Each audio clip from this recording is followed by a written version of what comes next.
Welcome, listeners. Ever think about how just one person could fundamentally change how we see learning, how we teach, maybe even how we design societies? It's a big thought, isn't it? Yeah. Today, we're doing a deep dive into BF Skinner. Often, you just hear Skinner box, right? But his influence, it goes way, way deeper. It really does. And that's exactly what we want to get into today. We're trying to move past that simple image, to show the real scope of his work. He wasn't just a psychologist. He was a behaviorist, sure, but also an inventor, a social philosopher even. And we've got some great sources that give us a shortcut to his key ideas and, yeah, the controversies, too. And it's worth saying, a 2002 survey ranked him as the most influential psychologist of the 20th century. That's right. A pioneer of modern behaviorism, up there with Pavlov and Watson. So that's our mission today. We're going to unpack his core concepts, look at some of his, frankly, surprising inventions. Some are pretty astonishing. Yeah. And his ideas about society, plus the critiques that still echo today. We want to give you a full, engaging picture of this really influential thinker. Okay, let's unpack this. Where should we begin? His early life, perhaps. I think so. It sets the stage nicely. So Skinner was born in Pennsylvania, and maybe surprisingly, he didn't start out aiming for psychology. He wanted to be a writer. Really? A writer? Yeah, he even got encouragement from Robert Frost. But then he hit this period he called his dark years, struggled with writing a novel, got disillusioned. And it was reading about John B. Watson's behaviorism that kind of pivoted him towards psychology. But there's this other thread, even from childhood. The inventor streak. Exactly. With his friend Raphael Doc Miller, he was already building gadgets. Like they built a thing to separate ripe elderberries using water flotation. Huh. Okay, so the tinkering started early. Yeah, a little hint of the inventor he'd become. And that engineering mindset, that problem-solving approach, it really shaped his whole scientific view, didn't it? His radical behaviorism. It wasn't just another theory, it was a pretty fundamental shift. How so? What made it radical? Well, it came partly from frustration with traditional psychology. He felt it struggled with experiments you could really test and verify. Okay. So his core idea was that our behavior, it's mostly a result of our history with consequences in our environment. Reinforcement, basically. Right. And those things we feel inside or think, introspection, he saw them as side effects, collateral products, not the causes of behavior. So feelings don't cause actions. According to radical behaviorism, no. He argued that focusing too much on those internal states could actually stop you from looking for the real causes, the environmental ones. It cuts the investigation short, That's a major shift in thinking. So within that radical view, how did he break down behavior itself? Did he see different types? Yeah, he made a key distinction, two main types. First, you've got respondent behaviors. These are like reflexes, automatic responses triggered by a specific stimulus. Like Pavlov's dogs. Exactly like Pavlov's dog salivating to the bell. That's classical conditioning. But then there's the other kind, operant behaviors. Operant them too. These are different. They're emitted, not necessarily triggered by an obvious stimulus right before them. They're the things we sort of do. And they get stronger or weaker based on what happens afterwards. That's operant conditioning. When the response leads to a reward or a reinforcer. Precisely. And he built on earlier work there, like Thorndike's law of effect. But Skinner really systematized it and asked these fundamental questions. Where do these operant behaviors even come from? How are they controlled? And how do you explain really complex stuff using this model? Okay, let's take that first one. If they aren't just triggered, where do new behaviors come from? How do we learn to do something completely new? His answer there is really interesting. He drew parallel with Darwin, natural selection. Natural selection for behavior. Kind of, yeah. He called it selection by consequences. The idea is an organism tries lots of different things, right? Variations in behavior. Okay. And the behaviors that just happen to be followed by something good, a reinforcer, they become more common. The environment selects them. So it's not conscious choice deciding, it's the outcome strengthening the action. That's the idea. And this leads directly to the concept of shaping. You don't wait for the perfect behavior to just appear. You reinforce little steps, successive approximations that gradually get closer to what you want. Like training an animal to do a trick. Exactly. You reward turning towards the lever, then touching it, then pressing it. You shape the behavior. It's a powerful idea. And it also explains some weird things like that superstitious behavior he found in pigeons. Oh, yeah. Tell us about that. That sounds fascinating. Well, he set up a situation where food pellets were delivered to pigeons at random intervals, completely unrelated to what the pigeons were doing. But whatever a pigeon just happened to be doing right before the food dropped, maybe turning counterclockwise or thrusting its head into a corner, that action got accidentally reinforced. So the pigeon thought his little ritual caused the food. It behaved as if it did. It developed these odd, repetitive behaviors, superstitions, formed by accidental reinforcement. It really highlights how behavior can be shaped by consequences, even unintended ones. That's amazing. Okay, so behavior originates through variation and selection. Once a behavior exists, how did Skinner explain its control? How does the environment tell us when to do something? That's where the three-term contingency comes in. It's stimulus-response reinforcer, or maybe more accurately, discriminative stimulus-operant response and reinforcing consequence. Discriminative stimulus. Yeah, it's the signal, the cue, the thing in the environment that signals that if you do the behavior now, reinforcement is likely available. Remember the rat pressing the lever. If the food only comes when a light is on, the light becomes the discriminative stimulus.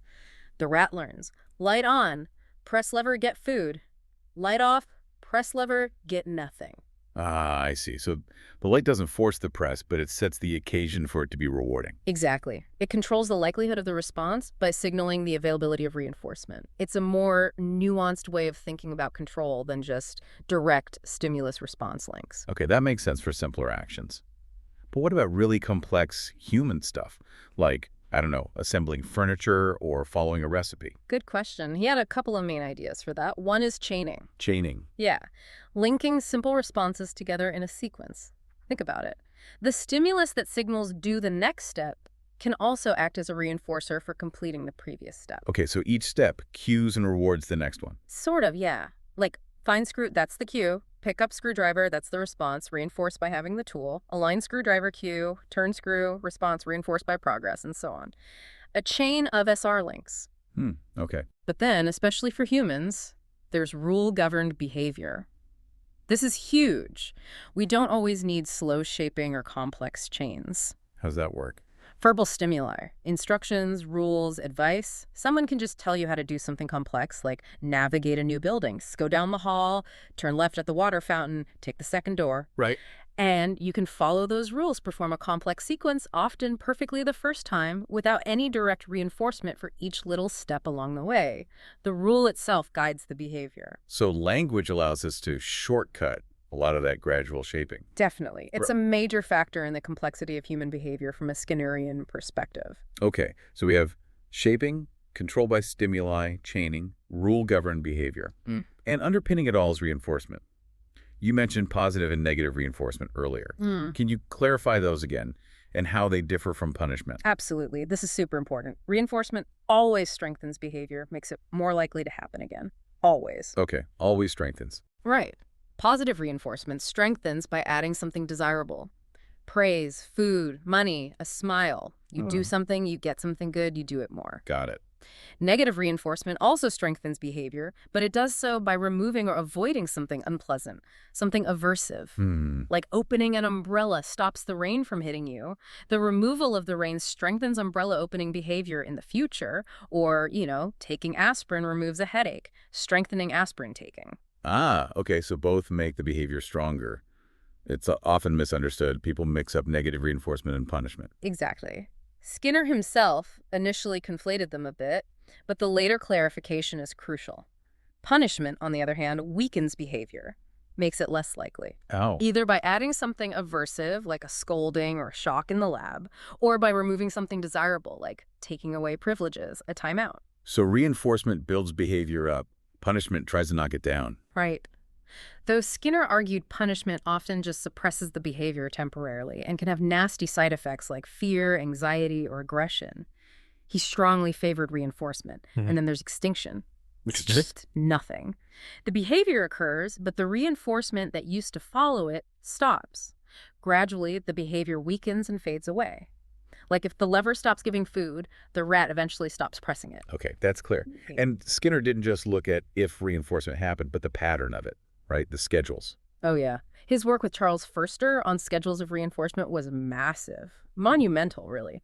They meticulously documented how different patterns of reinforcement create vastly different patterns of behavior. What kinds of patterns? Well, you have continuous reinforcement, Hmm. CRF reward, every single time. Good for learning new things quickly. But maybe not realistic for long. Right. Then you have intermittent schedules, like interval schedules based on time. Fixed interval FI reinforcement after a set time period. Variable interval reinforcement after an average unpredictable time period. Right. And ratio schedules based on the number of responses. Fixed ratio, FR, reinforcement after a set number of responses. And variable ratio, VR. Ah, the unpredictable one. That's the one. Reinforcement after an unpredictable number of responses. This schedule produces incredibly high, steady rates of responding, very resistant to extinction. Like slot machines. Exactly like slot machines, or checking your email compulsively. That's variable ratio in action. It's extremely powerful. Wow. And these principles weren't just theoretical, were they? They were applied. Oh, absolutely. A prime example is the token economy. Right. You mentioned that. In institutions. Yes, like Yeah. psychiatric hospitals or classrooms. The idea is you earn tokens, points, stars, whatever, for specific desirable behaviors, like making your bed, attending therapy, participating in class. And then you can exchange those tokens for things you actually want: snacks, privileges, free time. It's a direct application of reinforcement principles to manage and shape behavior in a structured way. It shows how these lab findings could translate into something practical. Which brings us back to Skinner the inventor. That childhood knack for gadgets really came through. The most famous is probably the operant conditioning chamber. The Skinner box, yes, though he apparently didn't like that name much. Huh. But it was revolutionary for research, wasn't it? Completely. It standardized everything: a controlled space, a simple response mechanism, lever, disc, automated reinforcement delivery, ways to present stimuli. It allowed researchers to collect precise data on behavior, how schedules worked, effects of drugs, you name it. It became the absolute workhorse of animal learning labs. And he also invented a tool to visualize the data from the box. Yeah, the cumulative recorder. Ingenious in its simplicity. Basically a pen drawing a line on a slowly moving roll of paper. Every response makes the pen step up slightly. So a steep slope means fast responding. Exactly. Flat line, no responding. You could see the patterns generated by different schedules immediately, visually. It was crucial for analyzing all that data for the Schedules of Reinforcement book. Clever. But his inventions went beyond the lab, sometimes causing a stir. Like the air crib. People thought it was a baby cage or something. Yeah, that was hugely misunderstood. It was essentially a climate-controlled, hygienic environment for an infant. Temperature and humidity controlled, filtered air, easy to clean surface instead of tons of laundry. The baby could move freely without bulky clothes or blankets. So it was meant to be better for the baby. And easier for parents. Yeah, that was the idea. Make care simpler, reduce things like diaper rash.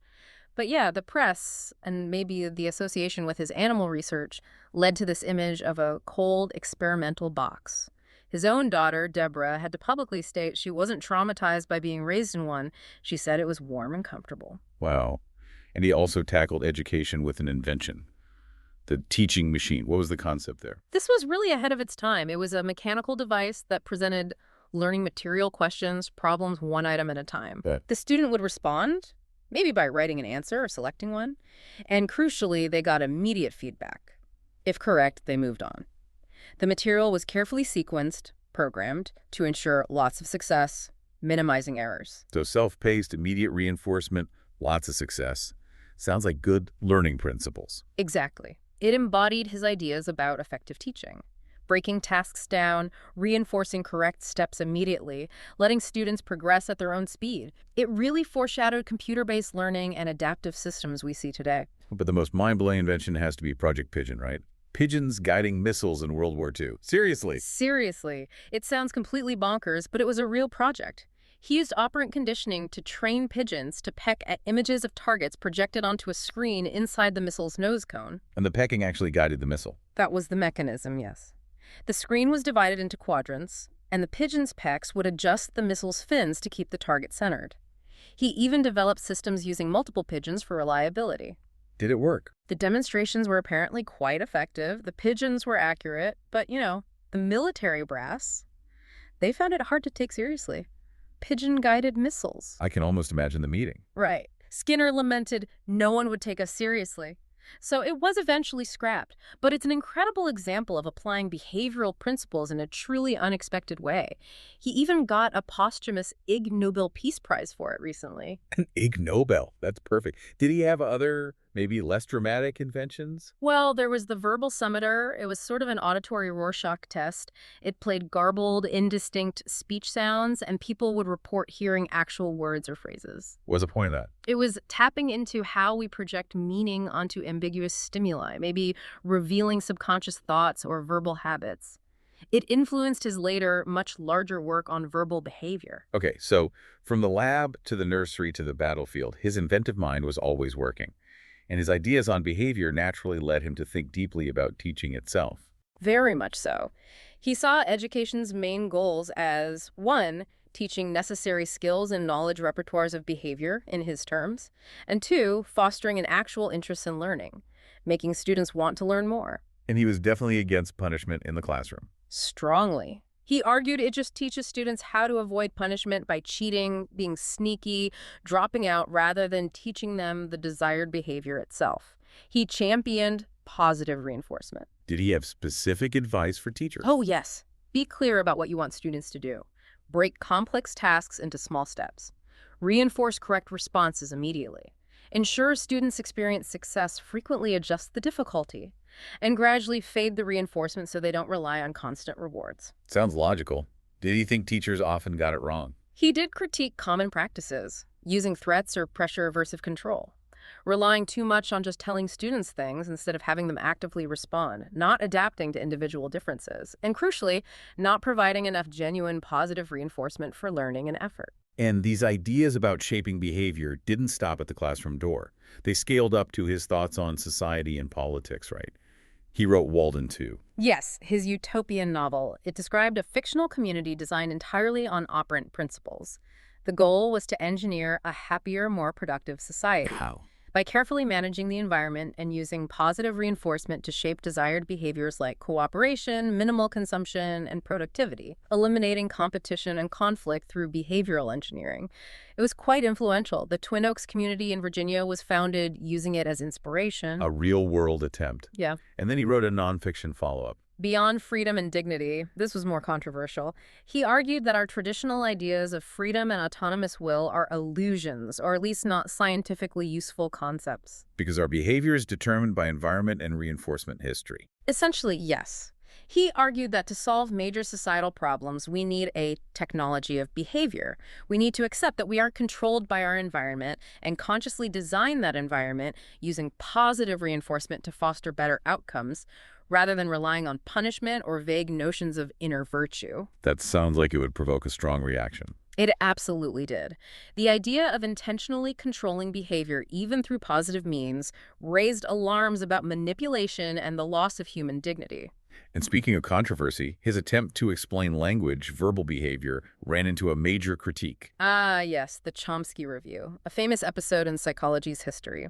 Skinner tried to extend his functional analysis looking at behavior in terms of its controlling variables and consequences to human language. How did that work? What is verbal behavior for Skinner? It's behavior whose reinforcement is mediated by another person. Speaking, writing, gesturing, it's shaped and maintained by its effects on listeners or readers. He analyzed different types like commands, requests, commands, and tacts, labeling, naming. Okay, and Chomsky's critique. Noam Chomsky, a linguist, wrote a scathing review in 1959. His main point was that behaviorism, especially Skinner's version, simply couldn't explain the creativity and generativity of language. Meaning how even young children can produce and understand completely novel sentences they've never heard or been reinforced for saying before. Chomsky argued this pointed to an innate underlying grasp of grammatical rules, a language acquisition device in the mind, something Skinner's model didn't account for. And that review had a huge impact. Huge. It's often cited as a key moment in the decline of behavioralism's dominance and the rise of the cognitive revolution, which focused back on internal mental processes. Did Skinner respond? Not directly to Chomsky, apparently finding the tone dismissive. But he did endorse a later reply by Kenneth McCorquodale, who argued Chomsky hadn't really understood Skinner's functional analysis and was attacking a simpler SR straw man. So the debate itself is complex. Was it a knockout blow or a misunderstanding? Academics still discuss it. Chomsky also later criticized Beyond Freedom and Dignity on similar grounds. Interesting. Were there other major criticisms of Skinner's work? Oh, definitely. There's the whole question of his relationship with psychoanalysis. Yeah. People often see him as anti-Freud, but some argue there were shared assumptions. And remember the verbal summator, his projective test. Kind of Freudian in a way. Hmm. Then there's the persistent debate about determinism versus freedom and dignity, which philosophers and psychologists like J.E.R. Staten picked up. If our behavior is determined, what does that mean for personal responsibility or credit? A big philosophical question. Indeed. And there were more specific, sometimes anecdotal critiques. Temple Grandin, the animal behavior expert, claimed Skinner dismissed the importance of the brain in a conversation, though she also suggested he might have rethought that after having a stroke himself. How accurate that portrayal is hard to say. So, a figure who sparked debate from every angle.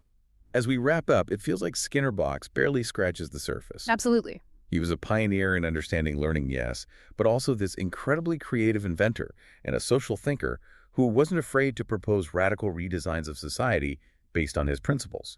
His influence is just undeniable, even with all the debate. It really is. Putting it in perspective, he forced psychology to focus on what could be observed and measured. That rigor led to so many practical tools in therapy, like behavioral activation or exposure therapy components, in education, as we discussed, even in management and safety protocols in organizations. So his legacy is very much alive. Very much. Even the controversies pushed psychology forward, forcing people to grapple with big questions about human nature, control, and the role of the environment. He fundamentally changed the conversation. It's a fascinating legacy, and it leaves you thinking, if our environment and those little reinforcements shape us so much, maybe unconsciously, what kinds of superstitions or routines do we engage in daily? Things that got accidentally linked to some outcome. That's a thought. And what could happen if you started to consciously notice, maybe even try to redesign, your own reinforcement patterns? Something definitely to chew on. Thanks for joining us on this deep dive.